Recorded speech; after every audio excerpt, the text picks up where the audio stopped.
Hey there, Mr. Reddit here. Welcome back to another episode of r/entitled Parent Stories. Our first story we'll be reading today. Karen's stepmom tries to make rules for my kids in my own home. After that, entitled Dad wants to bend airport security rules, gets detained by the police. And after that, the time I got mistaken for a bouncer. Now for every thumbs up this video gets, one Karen does not get to make the rules. If I made the rules, I wouldn't be sitting here listening to you read all day. So please smash that like button. And if you're new, subscribe and turn on notifications for new stories from Reddit every single day.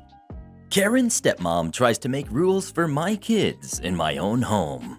I share two sons, 11 and 7, with my ex. He left me for his wife 3 years ago. They got married right after the divorce.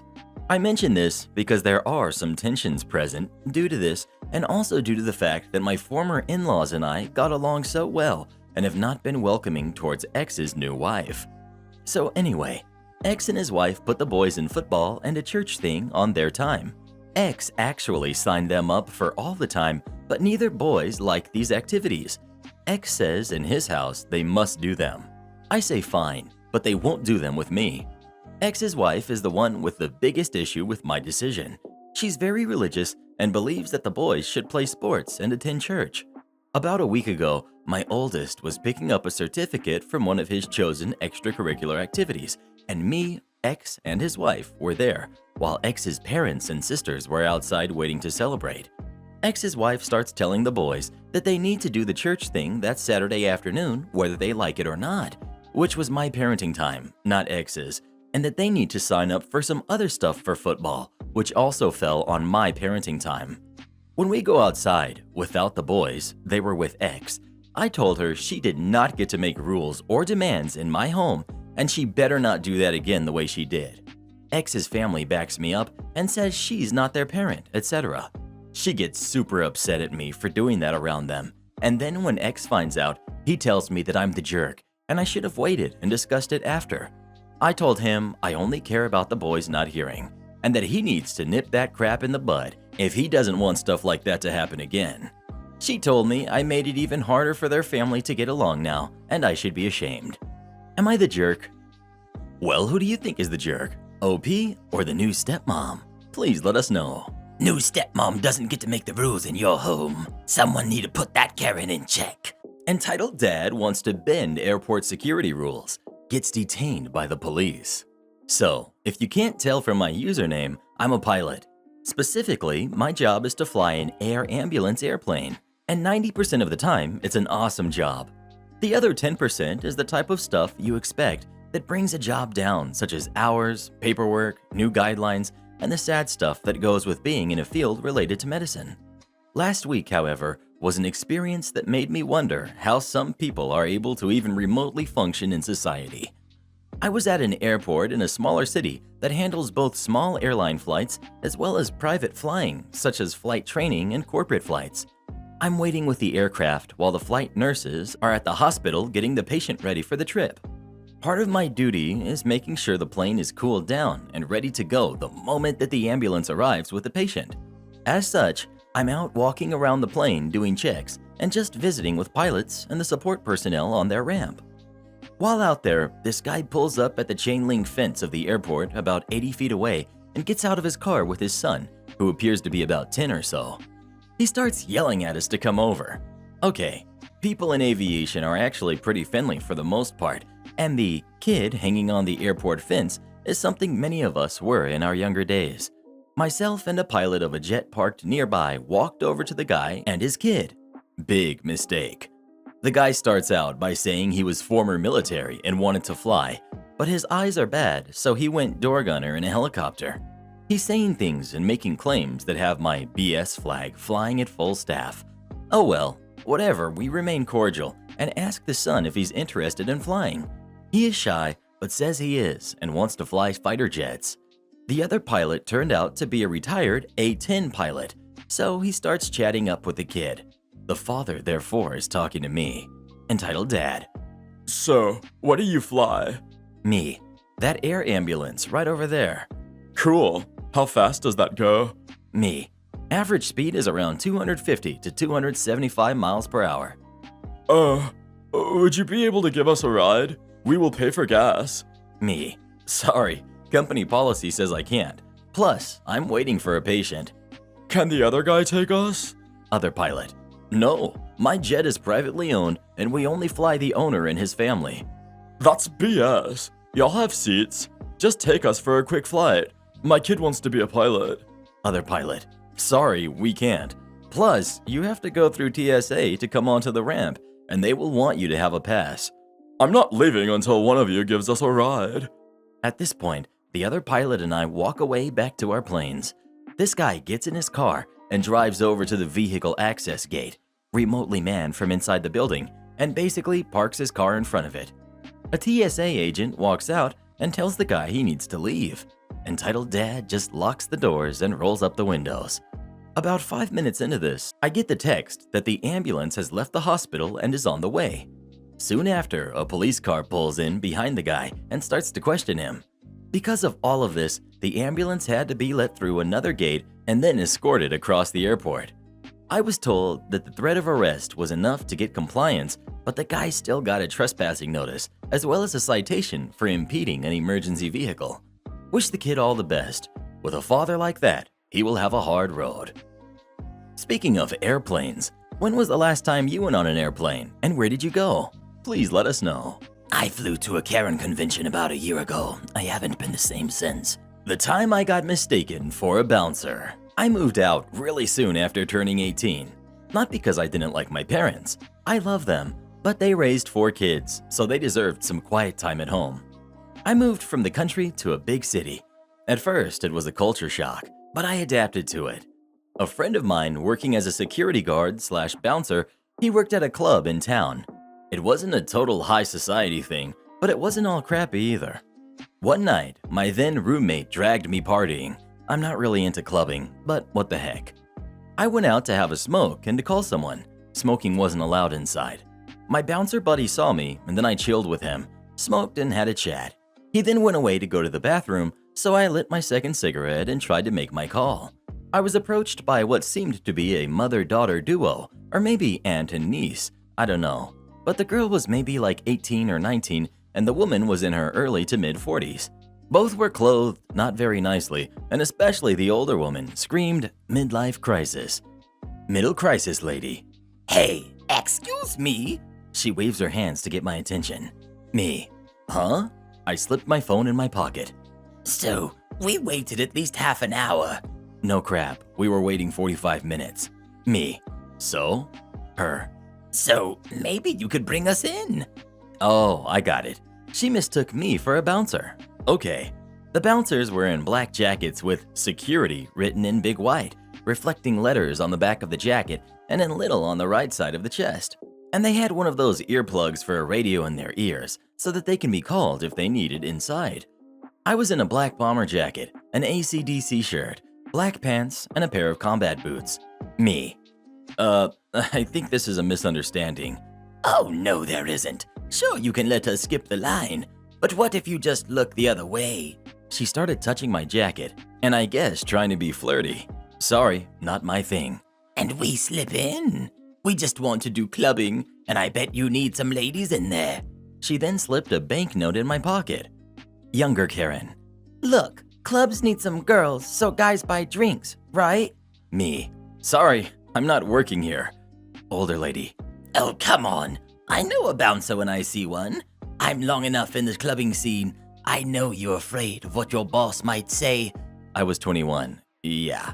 She then proceeds to try to flirt with me. But I know him. It's Frank, right? He's a friend of mine. Tell him I slipped in. Now my buddy came back from the toilet, raised an eyebrow when he saw me. The younger one looked at my buddy and her eyes widened. My buddy, wearing the security jacket, wore black leather gloves and had a plug in his ear and an ID card hanging around his neck. She then whispered to the older one, "She's looking at my buddy," and gets red in the face. Both then retreated to the back of the line. He asked me what happened, and I told him, and we had a laugh. I pulled the banknote out of my pocket, and this lady gave me €100. I went back in the club and bought me and my friends some beers.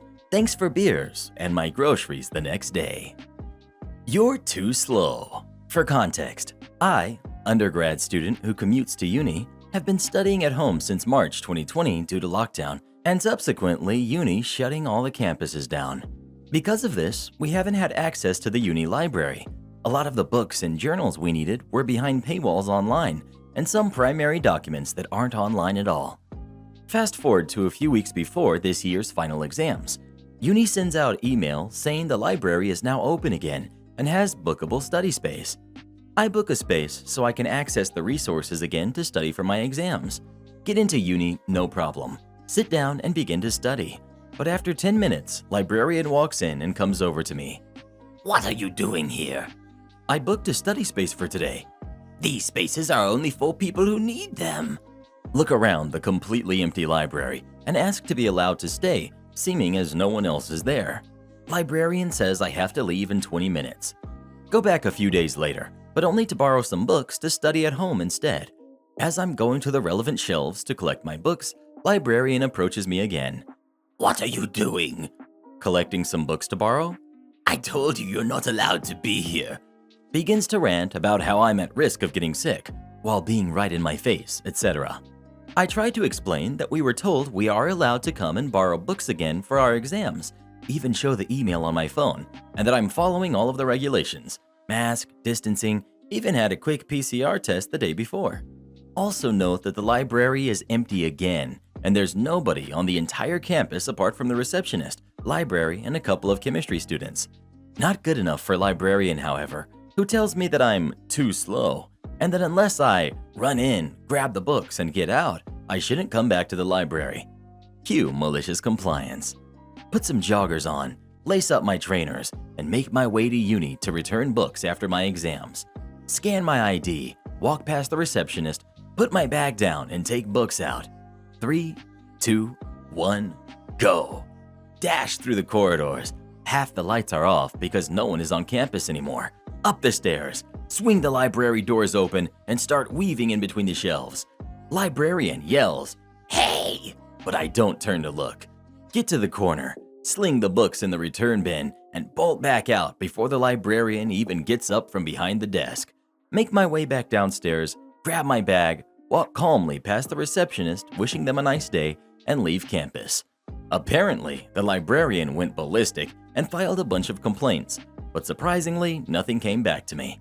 I've since discovered that this librarian complains about students all year, so complaints about me must have just been ignored by management. I wouldn't usually pull a stunt like this, but this year has been really hard academically, and we've been largely ignored by the uni. I was just trying to study to pass my exams, so I didn't appreciate someone like this librarian being so insensitive. Answers to a few recurring questions. 1. Managed to get most of my assignments done this year with whatever resources I could find on the uni database, JSTOR, etc. But many of the specific books on our reading lists had not been uploaded to the uni database, and we only have access to a few portals, such as Open Athens, which have been nonetheless very useful. For the exam in particular though, we needed a myriad of other books by specific academics, only a few of which we could access online. That's why I was trying to use the uni library as soon as it opened again. Also, a lot of comments here have given me some great advice on how to widen my access to online books and articles, which I'm very thankful for. 2. Many of you have suggested complaining about this librarian, which did initially cross my mind. However, earlier in the year, everyone on my course made an even bigger complaint about not having lectures for certain modules, lack of feedback, lack of info on upcoming exams, etc. But our head of course essentially told us to go away, so I didn't think an individual complaint from me was even worth it. 3. I have no idea why the uni library was empty, but I think it was a combination of me being there in the morning, having to commute to get there, it only opening recently, and perhaps because of some restrictions going on that I ran into myself. 4. The spaces between the bookshelves were very tight. As I was in constant movement, I didn't look back to see if I had knocked any books over, but I did hear a loud rattling a few times. Am I the jerk for not returning an engagement ring? So, me and my fiance dated for about 5 years. Last December, on our 5th year anniversary, he proposed to me and I accepted. In my country, engagement rings are not a major thing. Couples show that they are engaged by wearing their future wedding rings on their right hand. Once they're married, they start wearing it on their left hand. Because I always watched men proposing to women with wedding rings on American movies, internet videos, TV shows, and other media, I always had that same ideal in my head. Knowing this dream of mine, and since his family doesn't have any heirlooms or family jewels, he had a goldsmith craft a wedding ring specifically for me. He knew I didn't like fancy and flashy jewels. I'm a very discreet person, so he had a ring made for me that was exactly what I'd like. And I did. I absolutely adore it. Sadly, a couple of months ago, my fiance fell ill and passed. I'm not going to go into details about it because just writing this out makes me sob. I'm still very much not over it. Skip a few weeks, and his sister and his mom, I never really got along with neither the sister nor the mom, but we were friendly towards each other, called me asking for my engagement ring. They said that since we never got married, our wedding was scheduled for early 2022, and never will, I should give the ring to the real family since it represented a promise that will never be fulfilled. I told them no. Don't get me wrong, if it were a family jewel or family heirloom, I'd not hesitate to give it back. But it isn't. He had it made specifically for me, and I'll be keeping it because he gave it to me on our 5th year anniversary together. Now they've gone to my parents, who they've talked to like twice in all the 5 years me and fiance were together, to all their community friends, some of which I share, telling them I'm appropriating the property that doesn't really belong to me anymore. My parents are on my side. Community friends are divided. Some say the ring is rightfully mine. Some say that it was a symbol of a contract that fell through due to sad circumstances and that I should give it back, that I'm keeping one of their son's property and that it should stay with his sister to pass along to her future kids. I keep saying no, but they've been so insistent that I'm starting to second guess myself. So, am I the jerk for not giving the ring to them? Well, who do you think is the jerk? OP or the in-laws? Please let us know. Those in-laws are sick people to pester her like that. They sound like they don't have souls, to be honest. You want that invoice paid? So for starters, I live in a small village where pretty much everyone knows who's who. I like it a lot. It gives me a sense of security that I feel is underrated in today's society. Friends and neighbors help each other out with moving, remodeling, etc. My mother-in-law wanted to have her driveway redone. Being the good son that I am, I ordered supplies and got some friends and family members to come and help out on a Saturday, after which there would be some nice cold beers. This is before lockdown, obviously. One of my friends, let's call him John, is more of an outlier and doesn't get around too much. He's a bit timid, but otherwise a very nice guy. I thought it would be a nice idea to include John in the working party, so he would get to know more folks from the village. With the work done and the driveway finished, we thanked everyone that helped for the much appreciated effort. Not too soon afterwards, I receive a letter. It was an invoice sent by John for the hours he worked, multiplied by a not too shabby hourly rate. To say I was dumbfounded would be an understatement. It's well known that this kind of work is for free. You scratch my back, I scratch yours, or so I thought. I come by John's a few days later to ask him what the invoice is all about. He says it's no big deal and that he has done it before. He can't be expected to give up his Saturday to work on somebody else's driveway. He says he thinks this is fair and that he wants to be open about it. I soon understand that John isn't going to change his mind and I don't want to get into an argument with him. I pay John myself because I'm rather embarrassed to tell my mother-in-law. A few weeks later, we're at a get-together where John happens to be too.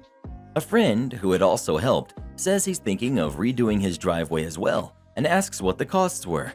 My mother-in-law sums up the different supplies and their costs, as well as the beers, of course. John is within hearing distance and I see him glance over. Now is my time. I raise my voice a little and I say, "Aren't you forgetting the labor costs?" She looks at me surprised and I add, "Yeah, you know, John's invoice of X amount? That racks up the bill."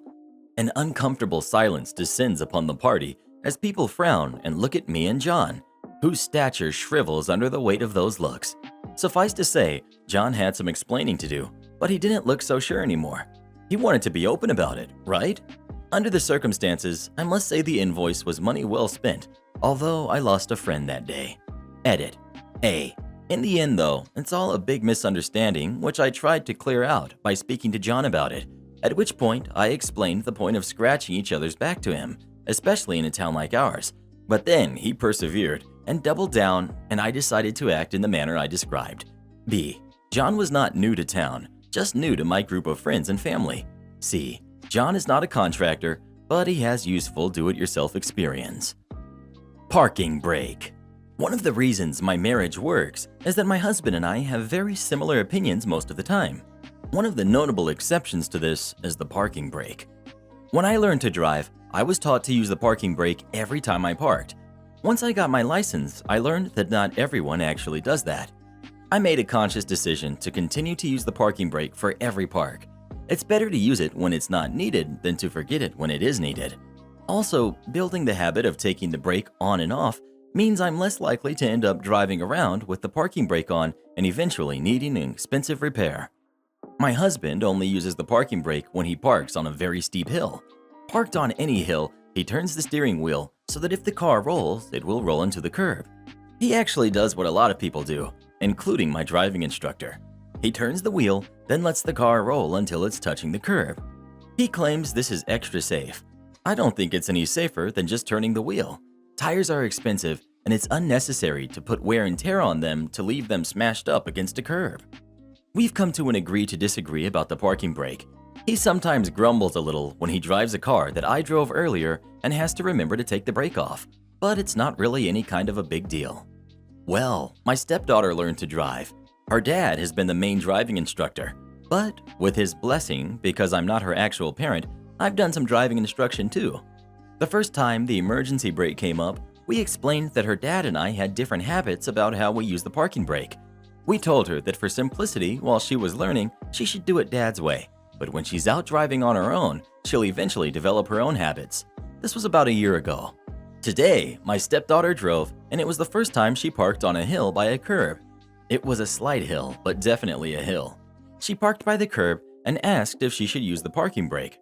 At the same time, I said yes, and her dad said no. He instructed her to turn the wheel and let the car roll into the curb, and that was good enough. I let him finish this instruction.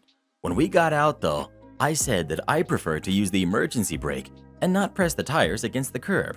I didn't say his way was wrong, I just shared that I do the same parking job a different way than her dad does it.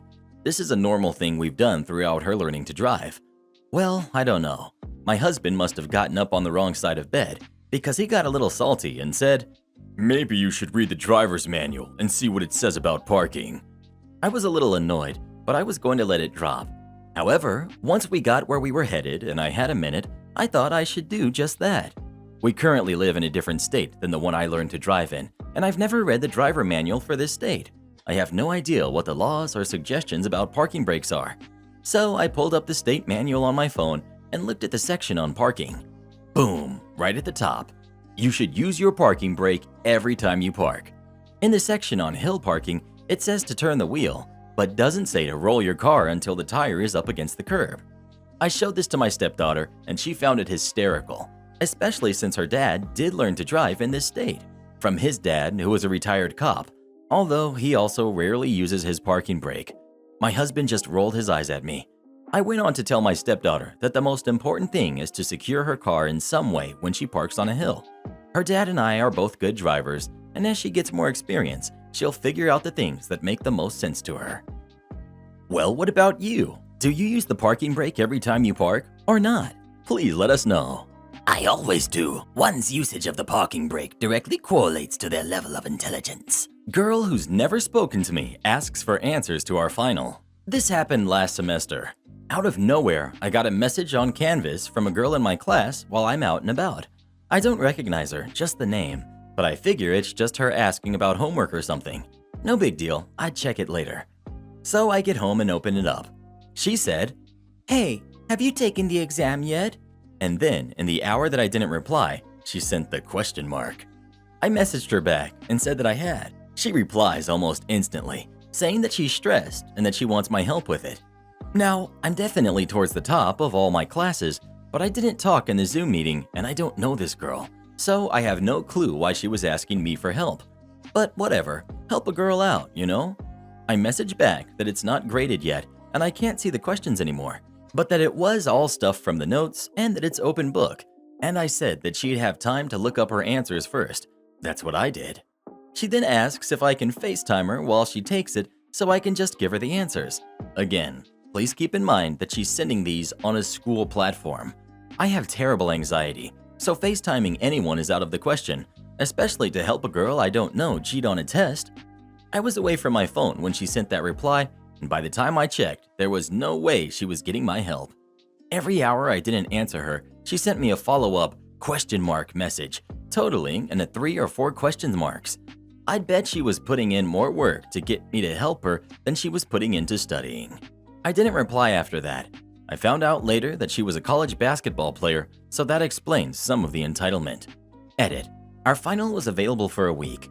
She sent me all of these within 24 hours of the due dates. Edit 2. Thank you to everyone who commented. I'm disappointed at how often this seems to happen, but I'm glad there's a community on here for sharing these frustrating experiences. Edit 3. Y'all, I had no idea you'd enjoy this story so much. I'll have to post my others soon. Thank you for the love and the awards. She did do what he asked her to do, technically. My dad frequently took my 2 older brothers, the only boys, out camping. He was former military and really into that kind of thing. Between scouts and at least 1 to 2 times a summer, it seemed they were frequently gone. So once my mom planned an at-home spa day for me and my 3 sisters. She worked full-time, but it was my dad's job that paid the bills. My mom was not a girly girl, but she was planning on going to the dollar store and spending $20, $4 each person, on nail polish, hair clips, and accessories for girls ranging from 16 to 8-ish. My dad gave her a standard lecture about how they're broke and it wasn't needed, and we, the girls, didn't even like that kind of thing, although she had already told us and we were all looking forward to it. So, like many things, Dad didn't see the need for it, so it didn't happen. But he would frequently spend over $50 each for snacks and food for the boys each camping trip, in addition to taking them to a local buffet on their way home. All told, with site fees and gas, over $250 a trip. My mom wasn't having it this time when my dad had left her a note with the supplies he needed her to pick up for the trip. Typically, this wasn't a problem as she worked at a local school, so she got out by 3 or 4 and had a 45-minute commute one way. But she wasn't excited to be spending money to allow my dad to spoil the boys after just getting a lecture on overspending just the night before. Now, she tried not to let the kids suffer from their fights, so she got their food, with one malicious compliance. My dad had asked her to pick up 2 bags of marshmallows for s'mores, which she did. When he got to the marshmallow site and unloaded the camp food, he noticed 2 half-sized bags of mini marshmallows, and to make it more of a forget you, they were flavored and did not work with s'mores. When my dad got back, he asked her about it, and she simply replied, they were cheaper and on sale. We never did get our spa day, but my dad was more open to the occasional splurge when he was out of town. He also cut back his own spending and only took the boys to the buffet on the way home if they were going to be later or coming from out of state. Edit. He wasn't doing this because the boys deserved spoiling and we didn't. He did it because of scouts, and it taught skills he thought they could use. As a former military man, he was into, this will help you later in life. My mom barely wore makeup, so it never occurred to him that this was a need versus a desire. He didn't see how to justify the expenses, and we were super poor. That's just the way his mind worked. Am I the jerk for giving up on having a relationship with my sister? My sister, 25, and I, female 23, were best friends our whole lives and did everything together. A year after she started dating her now husband, who's 33, she moved out to be closer to him. Her husband is one of those guys who debates everyone about everything. The way it comes off to me is that he's never looking for a common ground or solution to an idea or a problem. He just wants to make you feel stupid. We very rarely had conversations where I walked away seeing him in a positive light. While they were dating, she would consistently come to me crying because he spoke rudely to her, offended her, spoke down to her. After every fight, she seemed resolved to break up, but they never did. Despite having only dated for one semi-tumultuous year, they decided to get married. My mother objected to this decision and asked if they would at least wait a year because we needed more time to get to know him and hopefully like him. Very little effort was made to get us all together and bond. Also, my mom preferred that my sister graduated college first before tying the knot. They refused to wait, and my mother was uninvited to the wedding. It's been a year since they've been married, and my sister has tried to reach out and reconnect. We all spent 3 days trying to talk it out and heal things. Every time we speak to her, things go well. After we hang up with her, she calls back saying her husband doesn't like what happened, he's furious, and we need to talk again. So we go over everything again, and it's like he refuses to let us back into her life. They subscribe to a form of Christianity that we weren't raised with. They believe that the husband gets to decide everything in their lives, including whether or not she's allowed to come visit us. After I patched things up with her again, he called me back and said I was no longer allowed to call her phone. If I wanted to speak to her, I had to call his phone and ask for her. I ask him what he wants, and he says things like, "I want you to respect our union." I don't know what that means. Then he said, "You can't have a good relationship with her unless you have a good relationship with me. We are one." So I'm supposed to pretend to like him, I guess? It's like a hostage situation. I can tell my dad wants me to open myself up to all this drama again just because she's my sister, but I feel like it doesn't matter what I do. Her husband will always say I can't have a relationship with her, and honestly, I like her less because she's allowed this to happen and won't stand up for us.